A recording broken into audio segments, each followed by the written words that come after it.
Remus is back, mga higala. Ito, ADV 160. I-check natin yung kanyang ABS. Dahil dito sa panel, yun nga, kung makikita nyo, nagbi-blink yung kanyang ABS.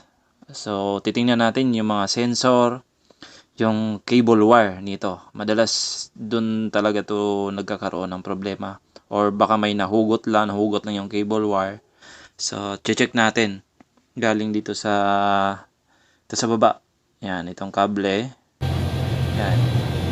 So, ngayon, tatanggalin na natin to para makita natin yung cable wire kung walang damage o baka may nabunot lang doon sa dulo. Natanggal na natin yung cable wire ng sensor. Ito yung nakita natin, parang naiipit siya. Yan. Sigurado yung wire nito sa loob ay putol na. So kailangan natin itong palitan ng panibago. So ito, kinakabit na yung bago. Yan. Tapos ang gagandaan kasi dito, hindi mo na kailangan kalasin yung kaha o fairings ng ADV dahil kaya namang dukutin dito sa ilalim. Ayan.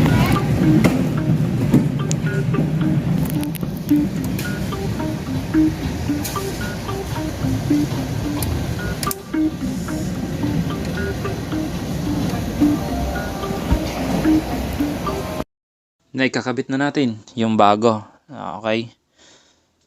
Ngayon, testing na natin dito sa panel kung hindi na nagbi-blink yung kanyang ABS. Okay. Ayan. So, hindi na nagbi-blink. Ibig sabihin, hindi na naglo-lose connection yung kanyang ABS papunta dun sa sensor. So, yun lang mga higala. Maraming salamat.